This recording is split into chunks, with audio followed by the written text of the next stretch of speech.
नमस्कार, सत श्री अकाल, आदाब। इन फोकस में आपका स्वागत है। मैं हूं राहुल श्रीवास्तव।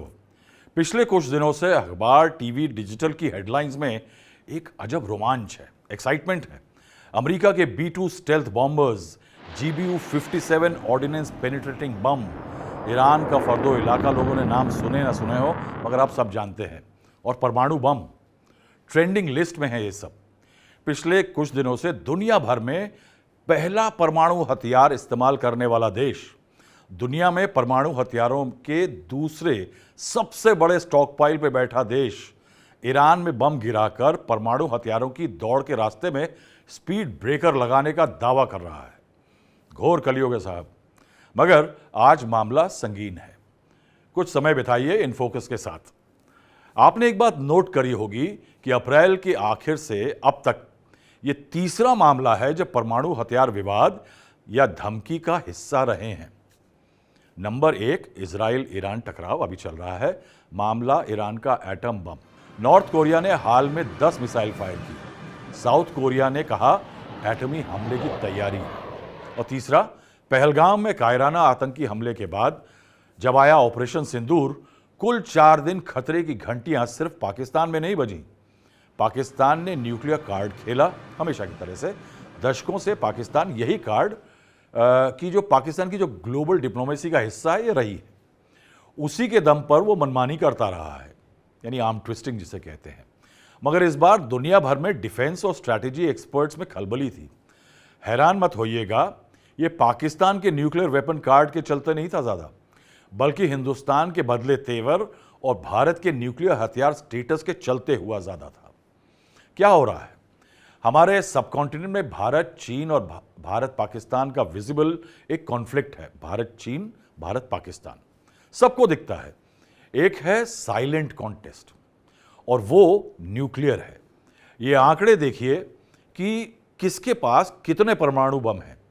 तो 2025 में देखा जाए तो रशिया के पास 5460 के करीब थे, आधुनिकीकरण जारी था। यूएसए के पास 5100 के करीब कुछ, उसका भी मॉडर्नाइजेशन चालू है। अब ये देश भारत से दूर हैं, मगर इनके खिलाफ अपनी ताकत बढ़ा रहा है चीन। रूस चीन का दोस्त है, मगर अमेरिका से चीन को खतरा है, और चीन लगातार इसी कारण से अपनी ताकत को बढ़ा रहा है, जहां तक उसकी परमाणु शक्ति है। तो ड्रैगन का जो परमाणु विस्तार है, उस पर एक नजर डालिए। चीन के पास अभी हाल तक कुल 600 परमाणु बम थे। प्रति वर्ष हर साल 100 वॉरहेड बढ़ा रहा है चीन। 350 के करीब इंटरकॉन्टिनेंटल बैलिस्टिक मिसाइल्स, साइलोज जो हैं वो रेगिस्तान और पहाड़ों में लग चुके हैं। 24 लॉन्च रेडी वॉरहेड्स चीन ने तैनात कर दिए हैं। और ड्रैगन के इस आक्रामक रवैये के कारण भारत के लिए अपनी ताकत बढ़ाना मजबूरी बन चुका है। भारत की न्यूक्लियर डॉक्ट्रिन हमेशा रही है no first use, peaceful use. यानी हम अपना न्यूक्लियर असलहा तब खोलेंगे जब कोई देश हम पर न्यूक्लियर हमला करेगा। हमारी डिफेंस पॉलिसी रही है no first aggression until provoked and threatened. पहले बालाकोट स्ट्राइक्स ने मैसेज की डॉक्ट्रिन बदली। ऑपरेशन सिंदूर ने दिखाया डॉक्ट्रिन बदल गई है। उसने कैपेबिलिटी यानी क्षमता और इंटेंट दर्शाई भारत की। मगर एक कैपेबिलिटी ऐसी थी जो सामने नहीं थी, जनता में जिसका जिक्र नहीं था, मगर प्रेजेंट थी। क्या थी वो कैपेबिलिटी? तो सुनिए, भारत ने पहला न्यूक्लियर टेस्ट किया 1974 में, दूसरा 1998 में। पाकिस्तान ने चोरी के टेक्निकल नो हाउ के जरिए पहला टेस्ट किया मई 28, 1998 को, यानी भारत के 24 साल बाद। मगर आपको हैरत होगी कि पाकिस्तान करीब एक चौथाई शताब्दी के बाद न्यूक्लियर टेस्ट करने के बावजूद, यानी एक चौथाई बाद किया भारत के, 2024 तक न्यूक्लियर वॉरहेड्स के मामले में भारत से आगे था। यह बदल गया है। इतिहास में पहली बार भारत पाकिस्तान से न्यूक्लियर वॉरहेड्स के मामले में आगे निकल गया है। पिछले 24 सालों में भारत के न्यूक्लियर वॉरहेड जो हैं वो 4 गुना हो गए हैं। पाकिस्तान के न्यूक्लियर वॉरहेड जबकि उसके मुकाबिल 3 गुना हुए। तो सन 2000 की देखें तो भारत के पास 35 न्यूक्लियर वॉरहेड्स थे, पाकिस्तान के पास 48। 24 आते आते भारत के पास 172 के करीब वॉरहेड थे, पाकिस्तान के पास 170 न्यूक्लियर वॉरहेड थे, मगर 2025 की शुरुआत में भारत पहली बार अपना न्यूक्लियर जखीरा था उसका, वो इतिहास में उसने पाकिस्तान के न्यूक्लियर वॉरहेड से बड़ा कर लिया।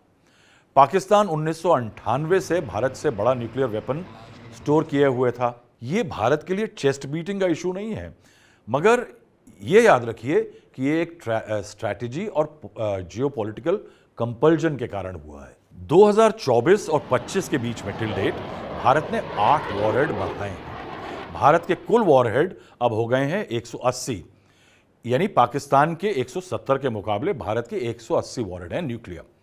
ये बात लाजमी है कि हम नहीं कह रहे, ये कहना है सिप्री यानी Stockholm International Peace Research Institute का। ये स्वतंत्र वैश्विक थिंक टैंक है जिसकी स्थापना 1966 में स्वीडन में की गई थी। सिप्री अपने वार्षिक जो उसकी सिप्री ईयरबुक होती है उसके लिए प्रसिद्ध है। इस रिपोर्ट को एक टर्निंग पॉइंट बुलाया जा रहा है। में भारत की जो आगे बढ़त ली है भारत ने पाकिस्तान के ऊपर, स्ट्रैटेजिस्ट कह रहे हैं कि ये टर्निंग पॉइंट है। क्यों टर्निंग पॉइंट है? कि ये दर्शा रहा है कि भारत की जो पॉलिसी है वो बदल गई है। भारत में जो डिफेंस डॉक्ट्रिन का शिफ्ट हुआ है, वो पुरानी डॉक्ट्रिन जो थी वो थी मिनिमम क्रेडिबल डेटरेंस, यानी दूसरे को चैलेंज की भाई अगर तुमने गलत किया तो हम करेंगे। नो फर्स्ट यूज, हम पहले कभी भी न्यूक्लियर वेपन नहीं इस्तेमाल करेंगे। पॉलिसी डिक्लेयर हुई थी 1998 में। प्रधानमंत्री अटल बिहारी वाजपेयी ने इसकी घोषणा की थी पोखरण में जो न्यूक्लियर टेस्ट हुए थे उसके ठीक बाद में। तो जो परमाणु हथियार पे हमारी बदली यानी हल्की सी ट्वीक्ड पॉलिसी है वो क्या है? क्रेडिबल काउंटर फोर्स, डेटरेंट की जगह क्रेडिबल काउंटर फोर्स। बड़ा कारण जो है उसमें पाकिस्तान ही नहीं साहब, उसमें चीन की बढ़ती क्षमता जो है, वो काउंटर फोर्स जो है वो डॉक्ट्रिन इसलिए बदली है क्योंकि चीन भी बहुत तेजी से अपने न्यूक्लियर वॉरहेड ऐड कर रहा है। जो भारत की कोशिश है अगर इसके जरिए उसको देखा जाए तो क्रेडिबल काउंटर फोर्स क्रिएट करके बेटर सर्वाइवेबिलिटी यानी अपने को बचा के रखना, तेज response time, quick response time, अगर हमला होता है तो हम कितनी तेजी से कितनी सक्षमता से रिस्पॉन्ड कर सकेंगे, इसलिए भारत ने चेंज किया है और अपने जखीरे को न्यूक्लियर वॉरहेड्स के बढ़ाया है। एक नजरिया बदलने का जो पहला इंडिकेशन मिला था वो मिला था करीब 2019 में। बालाकोट पे हमला हुआ तो भारत के रक्षा मंत्री राजनाथ सिंह ने पोखरण में, जहां पे 1998 में हथियारबंद परमाणु उपकरणों का विस्फोट किया गया था, वहां पे उन्होंने एक बयान दिया था कि भविष्य में सर्कमस्टेंसेस की मांग होने पर देश की लंबे समय से चली आ रही परमाणु हथियारों का फर्स्ट यूज पॉलिसी, पहले उपयोग ना करने की प्रतिज्ञा की समीक्षा की जा सकती है। The NFU can be reviewed. ये बात सच है कि जहाँ तक हमारी न्यूक्लियर पॉलिसी का सवाल है उसमें नो फर्स्ट यूज की आज तक हमारी पॉलिसी यही है। अब भविष्य में क्या होगा ये सब परिस्थितियों पर निर्भर कर। अब बदलती पॉलिसी हवा में नहीं चलती, इसके लिए ठोस कदम, सिस्टम और प्लेटफॉर्म खड़े होने होते हैं। तो आइए अब हिसाब लगाते हैं कि अगर भारत ने अपनी क्षमता न्यूक्लियर वॉरहेड की 180 ले गया है, चीन के 600-700 के मुकाबले, पाकिस्तान के 170 के मुकाबले 180 पे आ गया है, तो कितने प्लेटफॉर्म और सिस्टम पे इंडिया का जो न्यूक्लियर वॉरहेड है वो डिलीवरी सिस्टम बन सकता है?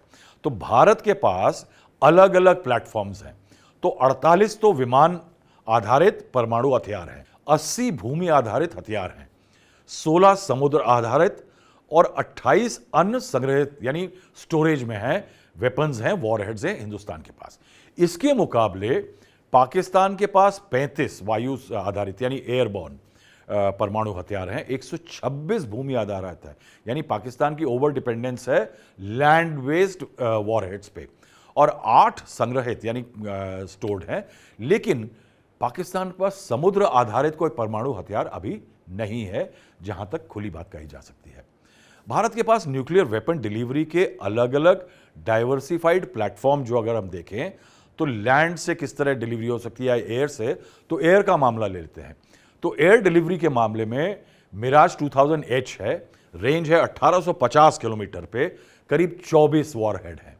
जैगुआर है भारत का पुराना जहाज है, राजीव गांधी के टाइम पे बात आया था, उसकी रेंज 1600 किलोमीटर है, 16 वॉरहेड है। रफाल लेटेस्ट एक्विजिशन 2022 से, इसकी रेंज है 2000 किलोमीटर, वॉरहेड 16, ये 2000 किलोमीटर को हल्का मत लीजिएगा। पाकिस्तान की जो अगर यहाँ से उड़े अगर लाहौर अमृतसर लाहौर बॉर्डर से तो पार हो जाएगा पाकिस्तान बहुत पहले, तो रेंज बहुत अच्छी है। अब आगे लेते हैं लैंड बेस्ड जो मिसाइल्स हैं, उसमें न्यूक्लियर आर्सेनल में भारत के पृथ्वी 2 है, रेंज 250 किलोमीटर, वॉरहेड 16।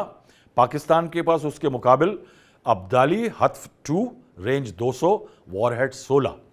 भारत की अग्नि 1, रेंज 700 किलोमीटर, वॉरहेड 8 हैं। पाकिस्तान की उसके जवाब में Ghaznavi Hatf 3, range 300 kilometre, warhead 8 है।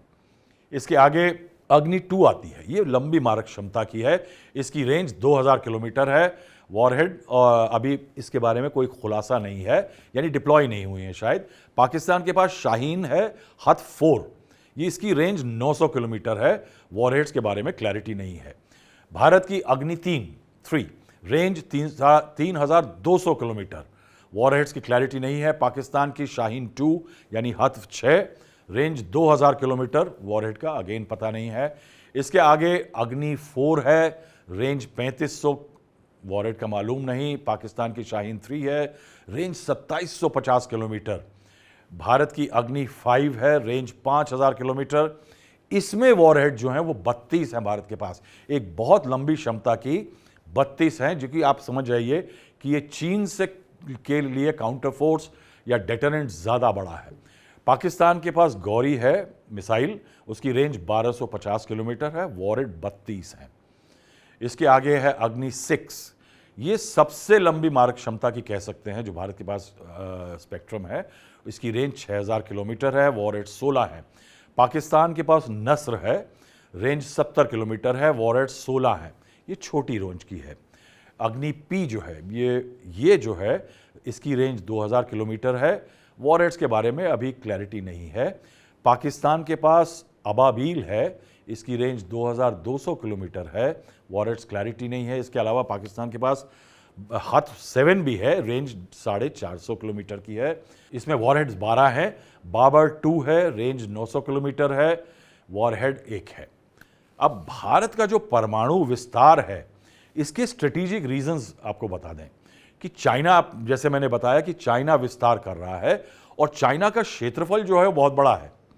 चाइना में उसके जो सैन्य अड्डे हैं वो बहुत बिखरे हुए हैं, ये नहीं है कि किसी एरिया में फोकस्ड है और कम मिसाइल से काम चल जाएगा, बहुत ज़्यादा बिखरे हुए हैं। इसलिए ज़्यादा नंबर ऑफ मिसाइल्स या न्यूक्लियर वॉरहेड्स और लंबी दूरी की क्षमता, ये 2 चीज़ें चीन को लेकर के स्ट्रैटेजी में बहुत ज़रूरी है। इसके अलावा एक 2 फ्रंट थ्रेट है जिसकी पिछले कई सालों से बातचीत हो रही है, जब से पाकिस्तान और चीन की ज़्यादा दोस्ती हुई है, कि अगर पाकिस्तान और चाइना इकट्ठे हमले में शरीक हो जाते हैं तो जो सेकेंड स्ट्राइक और सर्वाइवल का है इंडिया का डॉक्ट्रिन, उसके लिए ज़्यादा वॉरहेड्स की ज़रूरत होगी, जिससे कि बेटर सर्वाइवल और रिस्पॉन्स हो सके। इसके मुकाबले भारत के मुकाबले पाकिस्तान की जो न्यूक्लियर डॉक्ट्रिन है, उसको डॉक्ट्रिन नहीं सिर्फ थ्रेट परसेप्शन बोला जाएगा, थ्रेट बोला जाएगा, कि पाकिस्तान का जो फोकस है उसकी न्यूक्लियर पॉलिसी का, वो सिर्फ ज़्यादा शॉर्ट रेंज टैक्टिकल न्यूक वेपन्स पे है, जैसे नस्र मिसाइल वगैरह है, जिसको वो बैटलफील्ड में इस्तेमाल करना चाहेगा। फर्स्ट यूज़ जो है, अगर कन्वेंशनल बैटल जो है, कॉन्फ्लिक्ट चल रहा है, वो ज़्यादा बढ़ जाता है, पाकिस्तान पिछड़ने लगता है ज़मीन पे, हवाई जहाज़ की लड़ाई में या नेवल लड़ाई में, जो कन्वेंशनल वॉर होती है उसमें पिछड़ने लगता है, तो पाकिस्तान न्यूक्लियर ऑप्शन को पहले खोला रखता है। यानी आप ये समझिए कि there is no declared policy by Pakistan, no first use. Pakistan कहता है कि हमारी कोई भी नो फर्स्ट यूज़ पॉलिसी नहीं है, हम इस्तेमाल कर सकते हैं पहले, इसीलिए भारत को ज़्यादा सजग रहना पड़ेगा। अब पाकिस्तान की जो परमाणु नीति है, उसके साथ ये भी है कि पाकिस्तान ने अपना एक्सपेंशन चालू रखा है। 2025 में जैसे मैंने कहा कि पाकिस्तान के पास 170 वॉरहेड्स थे, उसके अलावा एक और फैक्ट है कि पाकिस्तान जो फिसाइल मटेरियल होता है जिसे कहते हैं, जो कि परमाणु बम का बनाने में इस्तेमाल होता है, उसको जमा कर रहा है। और एक तरफ वो परमाणु बम बनाने का असलहा जमा कर रहा है, दूसरी तरफ नए डिलीवरी सिस्टम्स का विकास कर रहा है। तो यानी एक सेंस ऑफ प्रिपेयर्डनेस दिख रही है। इन फ्यूचर ज़रूरत पड़ी तो पाकिस्तान अपनी कैपेबिलिटी को बड़ी तेज़ी से आगे बढ़ा सकता है। अब सवाल ये उठता है कि भारत के पास पाकिस्तान से इतने साल कम न्यूक्लियर वेपन या वॉरहेड्स क्यों थे साहब? हम बड़ा देश हैं, ज़्यादा संपन्न देश है, हमारी इकोनॉमी बेटर है। इसके कुछ कारण थे। इसके कारण सबसे बड़ा था कि एक नो फर्स्ट यूज डॉक्ट्रिन रही है। हम नेचुरली एग्रेसिंग नेशन नहीं रहे हैं। जवाहरलाल नेहरू प्रथम प्रधानमंत्री के टाइम से हम अपनी कैपेबिलिटीज़ बढ़ाते रहे हैं, उस पर ग्रो करे हैं, फोकस मगर हमारा डिफेंस या अग्रेशन नहीं रहा है। हमने मिनिमम क्रेडिबल डिटरेंस क्रिएट किए हैं कि भाई हमारे पास इतनी क्षमता हो। खासकर 1962 की चीन की लड़ाई के बाद जब चीन अंदर घुस आया था हमारी टेरिटरी में, तब से हिंदुस्तान की पॉलिसी ये हो गई कि हम कम से कम इतनी ताकत रखें कि कोई हमारी टेरिटरी में ना घुस पाए। तो इंडिया की जो भारत की जो 1998 की पॉलिसी थी वो डिटरेंस पे ही फोकस रही थी, ऑफेंसिव कैपेसिटी बिल्डअप पे नहीं थी। उसके अलावा जो हमारी जियो स्ट्रैटेजिक कैलकुलस है, जो हमारी पूरी कूटनीति की जो ग्लोबल कैलकुलस है, उसमें भारत को पाकिस्तान के मुकाबले पहले कम वॉरहेड की ज़रूरत थी, क्योंकि पाकिस्तान का एरिया बहुत कम है, यानी टारगेट्स ज़्यादा नहीं है। Now since Pakistan is just 1/4 of India's geographical size, सिर्फ 1/4 के बराबर है, तो इंडिया ने हमेशा ये माना कि एक छोटा न्यूक्लियर आर्सेनल काफ़ी सफिशिएंट होगा पाकिस्तान को टेक ऑन करने के लिए। तीसरा फैक्टर है कि भारत ने हमेशा टेक्नोलॉजी पे ज़्यादा फोकस किया, क्वांटिटी पे नहीं। इंडिया ने टेक्नोलॉजी में निवेश किया कि जिससे अच्छी टेक्नोलॉजी की बेटर मिसाइल डिलीवरी सिस्टम्स हों। संख्या पे ज़रूरत नहीं है, क्योंकि if you are good that way then you don't need numbers. तो इंडिया ने थर्मोन्यूक्लियर वेपन्स बनाए, न्यूक्लियर पावर्ड सबमरीन्स को डिप्लॉय किया, MIRV टेक्नोलॉजी लाए। भारत की नई परमाणु रणनीति जो है वो पाकिस्तान को पीछे छोड़ने के बाद अब भारत का जो असली लक्ष्य है वो चाइना के बराबर एक क्रेडिबल फोर्स क्रिएट करना है, जिससे चाइना को भी ये याद रहे कि भारत तैयार है अगर चाइना एग्रेशन करता है ऐसा जो कि हमारी सॉवरेनिटी के लिए खतरा है, तो क्रेडिबल काउंटर फोर्स भारत के पास है। तो उसमें संख्या नहीं बल्कि सटीकता यानी प्रिसिशन, तत्काल प्रतिक्रिया यानी रेडीनेस, सर्वाइवल, दो मोर्चों पर प्रतिरोध, दो मोर्चों पर कॉन्फ्लिक्ट की प्रिपेयर्डनेस जो है, डिटरेंस अक्रॉस 2 फ्रंट्स जो है वो भारत की स्ट्रैटेजी है। अब एक नज़र डालते हैं सिप्री की जो ईयर बुक है वो कुछ और भी बहुत अच्छे आंकड़े देती है। 2025 की जो ईयर बुक है कहती है कि 12,240 के करीब कुल परमाणु हथियारों की संख्या है इस समय। 9,600 के करीब सैन्य भंडार में तैनाती के लिए तैयार है, ready to be deployed. 3,912 missile और विमानों पर तैनात है, रेडी टू बी फायर्ड। तो सिप्री की वार्निंग यह है कि दुनिया में एक नई परमाणु हथियारों की दौड़ शुरू हुई है। इनफैक्ट रिपोर्ट कहती है कि नई हथियारों की दौड़ कोल्ड वॉर यानी शीत युद्ध से ज्यादा अनिश्चित और जोखिम भरी है। इतनी बड़ी वार्निंग ये सिप्री की रिपोर्ट दे रही है। अब जो नई न्यूक हथियारों की दौड़ है वो ये भी बताती है कि दुनिया में जो डिसआर्मामेंट और न्यूक्लियर डिसआर्मामेंट वगैरह के बात होती है, उस पर जो कंट्रोल्स मैकेनिज्म बने थे उनका कंट्रोल गिर रहा है। चीन, अगर ऐसा नहीं होता तो चीन कैसे तेजी से विस्तार कर रहा होता। शस्त्र नियंत्रण समझौतों का कमजोर होना शुरू हो चुका, यानी ज्यादा तेज हो चुका है एक तरह से, जैसे कि न्यू स्टार्ट जो 2026 में समाप्त होता है। इसके अलावा सिप्री की रिपोर्ट एक और बहुत बड़ी वार्निंग दे रही है। आर्टिफिशियल इंटेलिजेंस और ऑटोमेशन के चलते एक्सीडेंटल लॉन्च का खतरा बढ़ गया है। यानी जिस AI को आप रोज इस्तेमाल कर रहे हैं अपनी रोजमर्रा की जिंदगी में, आपके लिए चीजें सुगम कर रहा है, वही AI एक नया न्यूक्लियर थ्रेट लेकर के आ रहा है। सिप्री की रिपोर्ट कहती है कि AI के चलते, आर्टिफिशियल इंटेलिजेंस के चलते और साइबर अटैक्स के चलते एक्सीडेंटल फायर या बाई सेबोटाज न्यूक्लियर वेपन्स के फायरिंग की पॉसिबिलिटी बढ़ गई है। अब चलते हैं कि इसी रेस में सुपर पावर जो हैं वो एक सुपर रेस में लगी हुई हैं न्यूक्लियर आर्सेनल्स की। रूस के पास 5,460 के करीब एक्टिव न्यूक्लियर वॉरहेड्स हैं जिनके मॉडर्नाइजेशन में लगा है। अमेरिका के पास 5,180 के करीब हैं, वो स्टेबल है, मॉडर्नाइज कर रहा है। मैंने जैसे कहा चीन हर साल 100 डाल रहा है। 2023 तक आते आते 100 हर साल डाल रहा था। अब एआई और कंप्यूटर्स जो हैं ये निर्णय फास्ट कर देते हैं, रिस्पॉन्स फास्ट कर देते हैं। ये फ़ायदा है कि अगर मान लीजिए आप पे हमला हुआ तो एआई के जरिए आपका रिस्पॉन्स तेज़ हो जाएगा, मगर इसमें मिसकैलकुलेशन और साइबर स्ट्राइक का खतरा है और तकनीकी गड़बड़ी से गलत लॉन्च संभावित है। अब भारत का जो न्यूक्लियर प्रोग्राम और डॉक्ट्रिन है ये दोनों पिछले 7 दशकों में इवॉल्व हुआ है, मगर आज तक उसमें फर्स्ट स्ट्राइक इन्वॉल्व नहीं था। भारत पाकिस्तान को उसके खिलाफ आक्रामक कार्रवाई करने से रोकने के लिए पारंपरिक और परमाणु खतरों का उपयोग करता है, लेकिन इसकी एनएफयू नीति या परमाणु संयम के स्तर का संकेत देती है, साफ बात कहती है कि we are a responsible nation. Pakistan भी परमाणु सशस्त्र है और उसके पास पहले परमाणु हथियारों का उपयोग करने का विकल्प है, फर्स्ट यूज। भारत परमाणु अप्रसार यानी संधि का पक्षकार नहीं है, यानी जो नॉन प्रोलिफरेशन ट्रीटी जो है उसको साइन नहीं किया है। इसलिए यह स्थिति बनाए रखना कि वह केवल परमाणु हमले का जवाब देने के लिए परमाणु हथियारों का उपयोग करेगा, ये दिखाता है कि एक राजनीतिक रूप से प्रेशियस यानी वैल्यूएबल तरीका है कि वो एक जिम्मेदार प्लेयर है इस न्यूक्लियर पूरे स्पेक्ट्रम का। उधर पाकिस्तानी अधिकारी आमतौर पर देश के वर्तमान नीति के लिए समर्थन व्यक्त करते हैं, यानी they say that there should be a first use. एक समय पे सन 2008 में पूर्व राष्ट्रपति आसिफ अली जरदारी ने एनएफयू के लिए समर्थन व्यक्त किया था, कहा था कि पाकिस्तान को भी अपनी पूरी दुनिया में अपनी ग्लोबल इमेज इंप्रूव करने के लिए नो फर्स्ट यूज डॉक्ट्रिन को अनाउंस करना चाहिए। लेकिन 2008 में जरदारी साहब की मुहिम का कोई असर नहीं हुआ कि बात सुनता कौन है, क्योंकि वहाँ सरकार नहीं आर्मी देश चलाती है।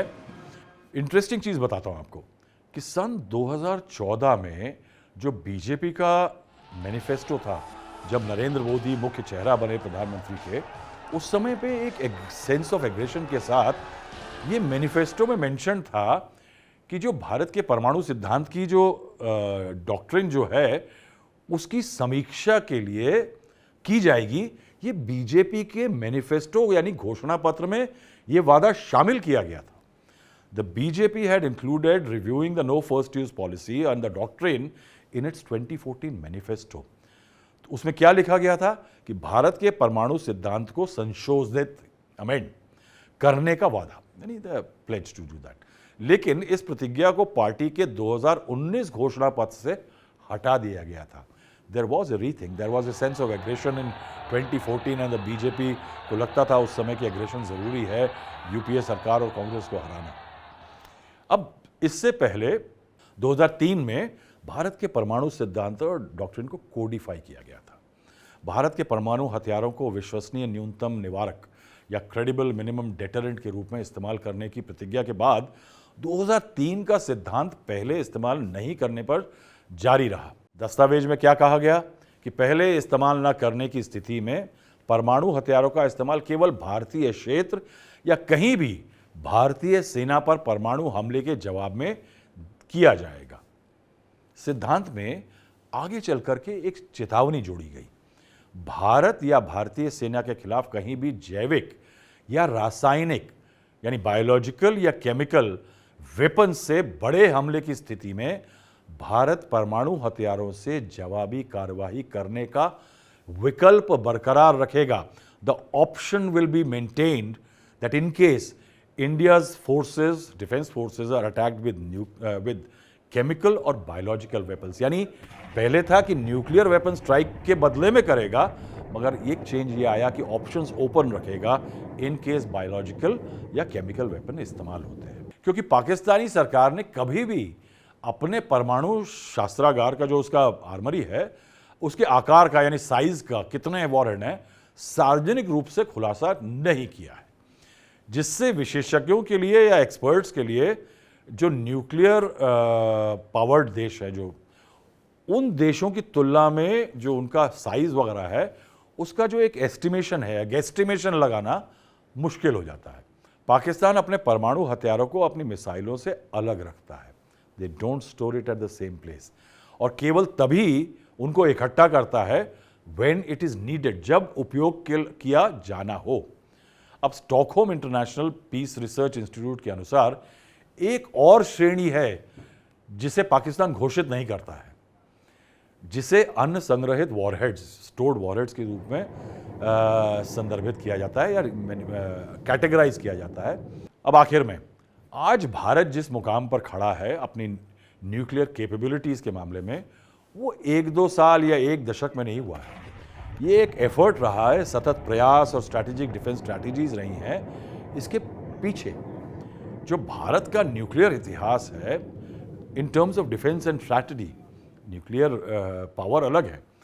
तो आज़ादी के पहले से जवाहरलाल नेहरू जैसे लोग जो थे वो एक बात कहते थे। अब अगर जवाहरलाल नेहरू का 26 जून 1946 का बयान देखा जाए तो उन्होंने क्या कहा था कि हर देश को सुरक्षा के लिए नवीनतम उपकरणों का विकास करना या विकसित करना जरूरी है। अब नेहरू जो थे वो विजिबली और पॉलिटिकली परमाणु हथियार त्यागने की नीति पर बात करते थे, मगर चीन के खतरे के चलते जो न्यूक्लियर प्रोग्राम था वो उसमें कहीं ना कहीं, अब नेहरू कहते थे कि we don't want nuclear atom bombs और न्यूक्लियर वेपन्स, बट याद रखिए कि नेहरू के कार्यकाल में सत्ता में 1947 में आने के बाद 1956 में पहला एक रिसर्च रिएक्टर बना, फर्स्ट न्यूक्लियर रिसर्च रिएक्टर। 1964 पहला प्लूटोनियम प्रोसेसिंग यूनिट बना। प्लूटोनियम बहुत ज़रूरी चीज़ है साहब ये बम बनाने के लिए। जहांगीर भाभा ने TIFR परमाणु अनुसंधान केंद्र बनाया, TIFR न्यूक्लियर रिसर्च सेंटर बनाया। उसके बाद आए लाल बहादुर शास्त्री, परमाणु हथियारों का उन्होंने भी पब्लिकली विरोध किया। इधर 1968 में क्या हुआ कि यूनाइटेड नेशंस की पहल पर नॉन प्रोलिफरेशन ट्रीटी, उसका ड्राफ्ट आया। नॉन प्रोलिफरेशन मतलब कि एक देश जिसके पास टेक्नोलॉजी है वो दूसरे देश को टेक्नोलॉजी नहीं देगा, परमाणु बम या न्यूक्लियर टेक्नोलॉजी होती है। लेकिन वही जो NPT थी लागू हो गई। 191 देश उसके सदस्य हैं। भारत ने उसमें हस्ताक्षर नहीं किया। भारत ने उसमें हस्ताक्षर क्यों नहीं किया? ये आज अमेरिका और तमाम देश भारत पे तमाम दबाव डालते रहे, खासकर जब अभी मनमोहन सिंह जी ने न्यूक्लियर डील की थी अमेरिका के साथ। भारत ने मेंटेन किया है कि जो NPT है, नॉन प्रोलिफरेशन ट्रीटी, ये डिस्क्रिमिनेटरी है, इसमें भेदभाव है। ये भारत इसको इसलिए एक्सेप्ट नहीं करना चाहता क्योंकि भारत का विश्वास ये है कि ये ट्रीटी एक तरह का एक लेजिटिमाइजेशन करती है कि जिनके पास न्यूक्लियर मोनोपोली है, 5 देश हैं बड़े, वो तो न्यूक्लियर वेपन रखें अब, और उसके बाद बाकी देश ना रखें, और वो पॉलिसी को सेलेक्टिवली अप्लाई करे, रेस्ट्रिक्शंस अप्लाई करे जिनके पास न्यूक्लियर वेपन नहीं है। तो ये तो भेदभाव है ना कि हम रखेंगे मगर हम किसी और को नहीं रखने देंगे। क्यों ये बात उठती है कि ये भेदभाव है कि 11 मई 1995 दुनिया में परमाणु हथियार, जो आम जनमानस की भाषा में एटम बम है, हर देश तक ना पहुंचे। उस NPT को जैसे मैंने कहा 191 देशों ने साइन किया, वो एक अनलिमिटेड पीरियड के लिए, अनिश्चित काल के लिए एक्सटेंड कर दी गई। मगर आप देखिए साहब कि आज ईरान इजराइल की लड़ाई में कोर में यही इशू फंसा है। 5 बड़े देश न्यूक्लियर स्टॉकपाइल पर बैठे हैं। 1974 में भारत के न्यूक्लियर टेस्ट के बाद पे ये खिलाफ थे। 1998 इन देशों ने सैंक्शंस लगाए हम पर क्योंकि हमने न्यूक्लियर टेस्ट किया था दूसरी बार। सवाल ये उठता है कि अगर न्यूक्लियर वेपन्स मानवता के लिए खतरा है तो हजारों वॉरहेड्स लेकर अमेरिका और रूस क्यों बैठे हुए हैं, क्यों नहीं कम कर रहे? क्या ये वॉरहेड्स छोटे देशों, पड़ोसी देशों और पूरी दुनिया के लिए डेटरेंट नहीं है, धमकी है? UN और इन बड़े देशों की नज़र के ठीक बीच नॉर्थ कोरिया और पाकिस्तान जैसे अनस्टेबल या मिलिट्री डिक्टेटर्स द्वारा चलाए जा रहे देश कैसे NPT के बावजूद न्यूक्लियर वेपन बनाकर बड़े स्टॉकपाइल पर बैठ गए? और भारत के खिलाफ न्यूक्लियर टेस्ट किए जाने पर सैंक्शंस लगाने वाला अमेरिका पाकिस्तान को लड़ाकू जहाज देता है। क्यों देता है साहब? कैपेबिलिटी डिलीवरी की बढ़ा रहा है ना पाकिस्तान की। और पाकिस्तान की भारत को एटम बम इस्तेमाल करने की जो धमकी हुई थी, अभी न्यूक्लियर बम ऑप्शंस पे जाने की, अभी 1 महीने पहले उसके ठीक बाद, एक महीने बाद, अमेरिका के मेक अमेरिका ग्रेट अगेन राष्ट्रपति डोनाल्ड ट्रंप जो हैं, वो पाकिस्तान के फील्ड मार्शल असीम मुनीर के साथ व्हाइट हाउस में झप्पियां डाल रहे हैं, गले मिल रहे हैं। ये क्या दर्शाता है? ये नॉन प्रोलिफरेशन है? ये दुनिया में न्यूक्लियर डिसआर्मामेंट की तरफ कदम है? या आर्म ट्विस्टिंग है उन देशों की जिन लोगों को या तो न्यूक्लियर बम इस्तेमाल नहीं करना है पहली बार, या जिनके पास न्यूक्लियर वेपन नहीं है?